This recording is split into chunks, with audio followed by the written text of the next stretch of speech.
Kyle Tucker is a Chicago Cub. In this video, we're going to take a look at what this means for the Cubs in 2025.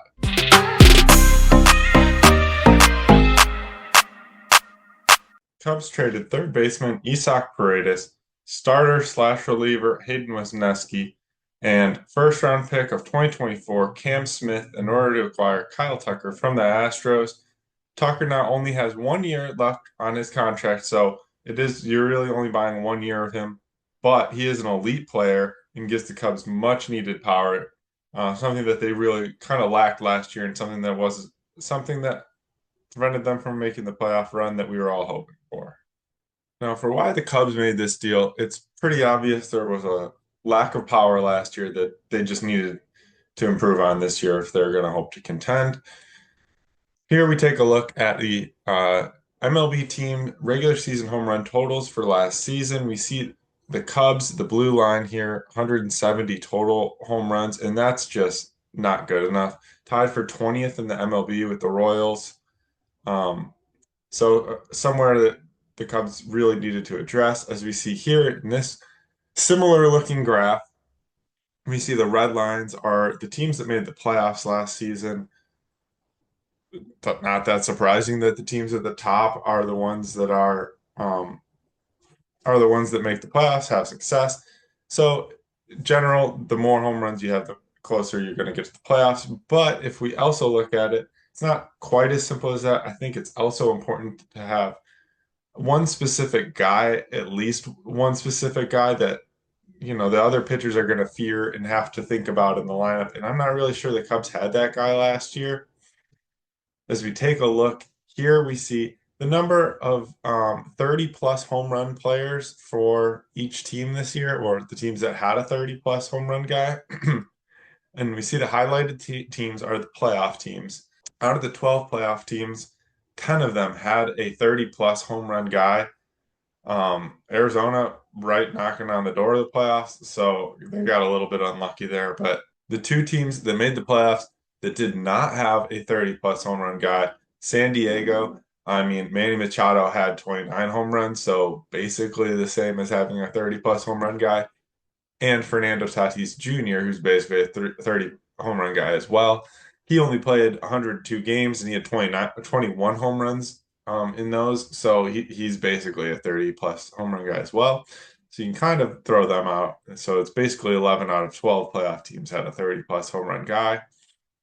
The only team that didn't then would have been Detroit, and they were the outlier, and they had the Cy Young Award winner in Tarik Skubal. So, and Riley Green had 24 home runs. He was their leader, but they're basically the outlier. But it helps to have the Cy Young Award winner. As we see the Cubs closest to 30 home run guys, I mean, Ian Happ had 25. After that, the next highest was 21, and then they had Bush and Suzuki both with 21. So that's just not enough. They need more guys that pitchers are really going to fear. Kyle Tucker addresses that. And for the Cubs to really be a team that competes in the playoffs, Ian Happ really can't be the guy that is leading the team in home runs. He had a really good year last year, 25 home runs, solid. But he can't be the one guy that's going to be leading the Cubs' power offense. And so that's why I think Kyle Tucker is a big upgrade and a really good get for the Cubs in this trade. Now, why this deal makes sense for the Astros, Kyle Tucker, with one more year just left on his deal, probably not going to re-sign him. They're running into the end of their, core, moving on and being up with contracts. You see Alex Bregman, a free agent. Carlos Correa already left. Now we've got Tucker.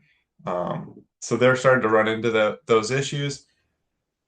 And they needed to replace Bregman at third. They do that with Isaac Paredes. And if we look at Isaac Paredes' spray chart here with the obvious pull power that Cubs fans have probably heard a lot about, all of his home runs to left field. If you think about where the Astros play, short left field, Crawford boxes, Paredes may do very well there. So it makes sense from their side as well in multiple years of control. So that's where this deal does make sense for the Astros as well. And then they also pick up some future prospects with Cam Smith and then Hayden Wesneski to possibly be in their rotation. Now, if you're wondering if Kyle Tucker might actually be as productive or if he's actually been as good as some of those top guys that we're talking about, let's take a look at this WRC Plus leaders over the past 2 seasons, a minimum of 900 plate appearances. And look at this list on this table. Judge, Ohtani, Alvarez, Soto, Acuna, Seager, Betts, and then Tucker. What a list to be on. And then followed by Freeman and Ozuna as well. And this is measuring WRC Plus, so basically production from a hitter. Wow, what a list. And then to see that Tucker is one of the more all-around guys too, as he has the third lowest strikeout rate behind just Betts and Acuna, basically the same as Acuna. He's also a stolen base threat, as we see on here. He's third in that as well. So really, how can you not be excited about this trade? This is a top of the line guy the Cubs are getting in Kyle Tucker, a guy that I really think can fill that hole of being a potential 30 plus home run guy. He's done that twice in the past 3 years. How can you not be excited about that? As we take a quick look at Kyle Tucker's spray chart, we also see he is able to have power to all fields. We see home runs to left, to right, and that's something that's going to play well at Wrigley, but also just adds to him just being a really good all-around hitter. And another thing with Kyle Tucker is his defense is not a liability. He led the Astros in defensive runs saved last year with 7. He was a Gold Glove Award winner in 2022. And so when we look at this outfield with Kyle Tucker added into right field, we've got Ian Happ in left, PCA in center, great defender, Ian Happ, Gold Glover in left, Kyle Tucker, Gold Glover in right. I mean, that is a very good defensive group to have. And we know it's no secret Seiya Suzuki's had some issues in right with some, drop routine fly balls and such. If he's willing to take that role as DH, that becomes a very good lineup with a very good defense as well. This trading Paredes, so going back to the trade here, full trade, we've got theoretically Christopher Morel and Hunter Biggie turn into Isaac Paredes. Efros turns into Wesneski with that trade, and then we add in the first round pick Cam Smith, turning that into 1 year of Kyle Tucker. Hopefully it's more, but as of now, it's 1 year of Kyle Tucker. But puts the Cubs at right now at third base is it looks like Matt Shaw is going to be the third baseman, Cubs top prospect, and he's really. It was a blocked logjam third base situation with Morel, and then with Paredes. It also had Madrigal and Wisdom. Madrigal's a free agent. Wisdom is playing in Korea next year, so a lot of those guys now, or all of those guys now gone, makes the way for Matt Shaw to be the everyday third baseman. Cubs also made 2 moves to acquire other guys that could play third. They got Gage Workman in the Rule 5 draft from the Tigers. He is yet to play above Double-A, but he is shown to be at times an elite third baseman defensively, and he's shown power. He had 18 homers and 89 RBIs last year.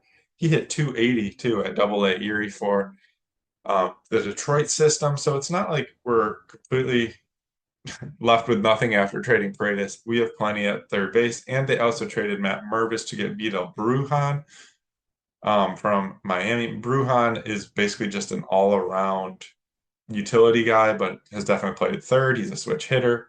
Should have mentioned with Workman, he's was a switch hitter, but now he's been hitting lefty. And so he's a guy that I'm actually really excited to see what he can bring and what he looks like in spring training. I think he could be a really good player, and he's a really intriguing guy to me. The other option, I guess, would be Michael Busch was maybe tossed around as maybe being a third baseman if the Cubs were to sign someone at first, maybe Pete Alonso or something like that. But as of now, it seems like Busch is going to be the first baseman. He improved a lot last year at that position.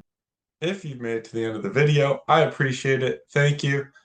Please hit the like button and subscribe to the channel. Season's going to be here before you know it, right around the corner. We're into 2025. I will be excited to see what the Cubs bring, as well as Kyle Tucker in this offense. Until then, go Cubs.